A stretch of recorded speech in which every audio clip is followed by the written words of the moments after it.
মই কেৰাটি পৃথিৱীৰ অন্য এটা ভিডিঅ'লৈ স্বাগতম জনাইছোঁ। আজি মই লৈ আহিছোঁ এটা চিম্পল চিকেনৰ ৰেচিপি।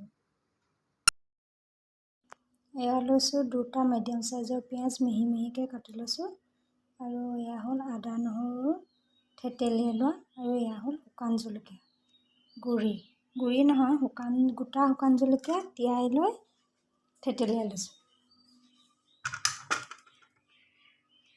এইফালে কেৰাহীটো গৰম হ'লে মই ইয়াত পিঁয়াজ ভাজিছিলোঁ। পিঁয়াজ কেলৈ ভাজিছিলোঁ সেইটো পিছত ক'ম।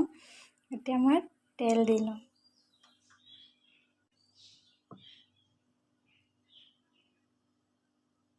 তেল অকণমান বেছিকৈ দিম, ব্ৰইলাৰ মাংস যিহেতু তেল অকণমান নিদিলে ব্ৰইলাৰ মাংস খাই ভাল নালাগে। এইফালে কেৰাহী গৰম হৈ গ'ল, আৰু তেলত দিম তেজপাত এখিলা মই টুকুৰা টুকুৰকৈ কাটি লৈছোঁ, এডোখৰ ডালচেনি আৰু এটা ইলাচি।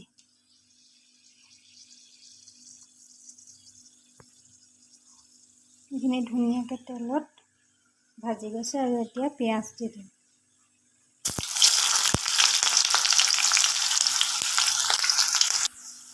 পিঁয়াজ ভজা হৈ গৈছে, বেছি ৰঙা হ'বলৈ নিদিওঁ, কাৰণ মাংসখিনিত ভাজোঁতে আকৌ ভাজ খাবই। এতিয়া আদা নহৰু থেতেলিয়াই লোৱা দি দিম।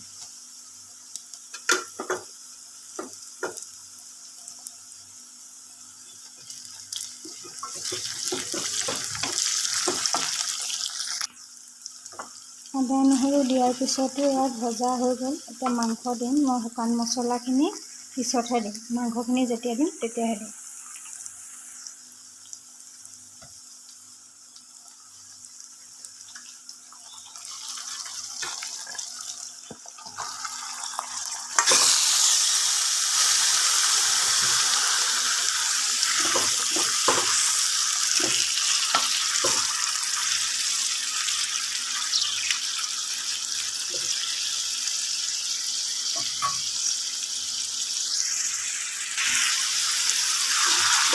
মাংসৰ পৰা পানী ওলাইছে, অকণমান ভাজি কিনে ইয়াত বাকী মছলাবিলাক দি দিম।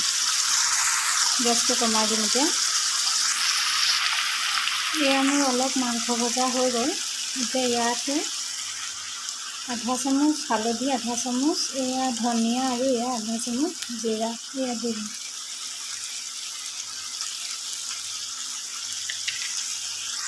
এতিয়া ভালকৈ লৰাই দিম।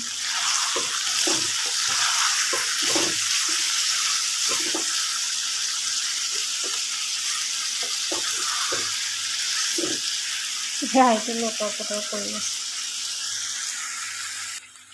মোৰ ইয়াত মছলাখিনি মিহলোৱাও হৈ গ'ল। এতিয়া ইয়াতে দি দিম নিমখ নিজৰ জোখমতে, আৰু ভালকৈ লৰাই দিম। তেল ওলালেই ভাল মাংসখিনি।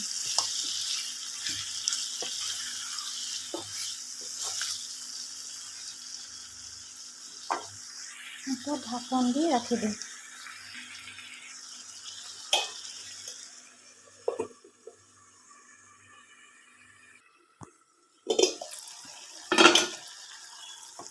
মাংসখিনি এতিয়া ভজা হৈছে, আৰু ধুনীয়াকৈ তেল ওলাবলৈ লৈছে। আৰু এতিয়া মই এটা আলু কাটি থৈছিলোঁ তাক দি দিম। আলু বেছিকৈ দিয়া নাই, কাৰণ আমাৰ মানুহবোৰে আলু খাই বৰ এটা ভাল নাপায়। আলু দুখৰ মানুহটোৰ প্ৰতি পৰিলে হৈ যাব। আলু দি আকৌ ঢাকন এটা মাৰি দিম। মাংসখিনি ভজা হয় মানে মই এতিয়া এটা বিলাহী ৰুকি লওঁ। বিলাহী দিলে ব্ৰইলাৰ মাংসৰ পৰা ওলোৱা গোন্ধটোও নাইকিয়া হয়, আৰু খাবলৈও ভাল হয়। মোৰ বিলাহীখিনি পিছা হৈ গ'ল। কি হৈ আছে চাওঁ। অকণমান ৰঙা ৰং এটাও হৈছে, তেলো ওলাইছে, আৰু অকণমান ভজাৰ পিছত বিলাহীখিনি দি দিম।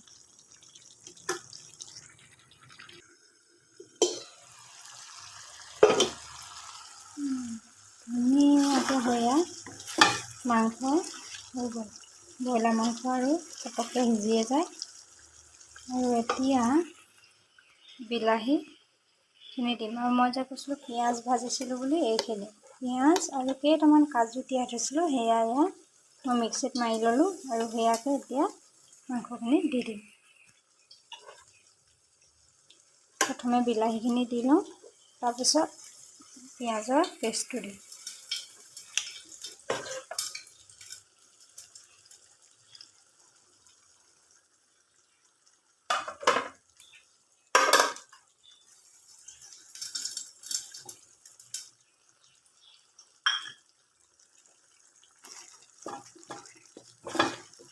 এইখিনি ধুনীয়াকৈ মিলাই দিম। গেছটো অকণমান বঢ়াই দিছোঁ।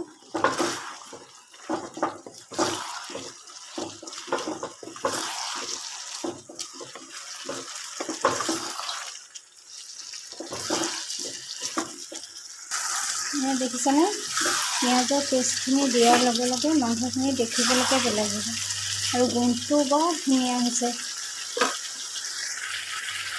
আৰু এতিয়া গেছটো আকৌ কমাই দিম, কমাই পিনে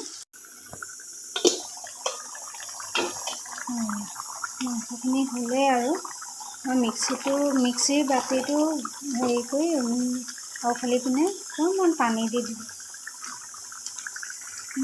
ভিডিঅ'টো কিবা হেৰি ওলাইছে, কিবা ঢেলা যেন ওলাইছে, কিন্তু এনেকুৱা নহয়, ধুনীয়া ৰঙা ৰং এটা উঠিছে। এইফালে এইখিনি নিচিনা ৰং এটা, ধুনীয়া ৰং এটা হৈছে। মোবাইলটো কিবা ঢেলা যেন দিছে। এইখিনি আৰু 5 মিনিটমান মই ঢাকন লগাই ৰাখি দিম। ধুনীয়া হৈছে।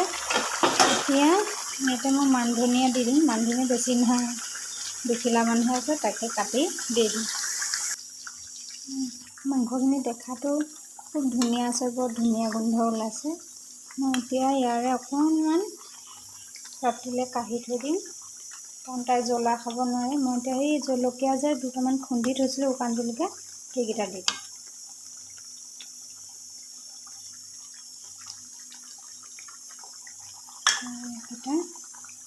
শুকান জলকীয়া যে খুন্দি থৈছিলোঁ, বেছি নহয়, 2টা অকল পানীতে থেতেলিয়াই থৈছোঁ, এইকেইটা দি দিম।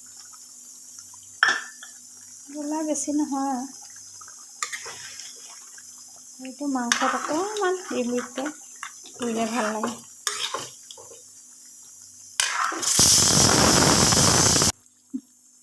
কুকাৰৰ হুইচেল মাৰিছে, এইফালে ভাত পাতি দিছিলোঁ, সেয়া ভাতো হৈ গ'ল।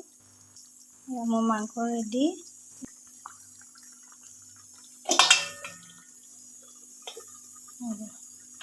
আজি যদি মোৰ এই মাংসৰ ৰেচিপিটো ভাল পালে, তেন্তে বনাই চাব এদিন। আৰু যদি ভাল পালে ভিডিঅ'টো লাইক, শ্বেয়াৰ আৰু ছাবস্ক্ৰাইব কৰিব। Thank you. এয়া হৈ গ'ল আজি আমাৰ দুপৰীয়াৰ সাজটো। এয়া মাংস, এতিয়া দেখিছেনে কিমান ধুনীয়া আছে ৰংটো। আৰু এয়া হ'ল দাইল, স্কোৱাছ দিয়া, আৰু এয়া হ'ল ভাতকেৰেলা, বুট আৰু সৰু আলুৰ ভাজি। ভিডিঅ'টো চোৱাৰ বাবে বহুত বহুত ধন্যবাদ।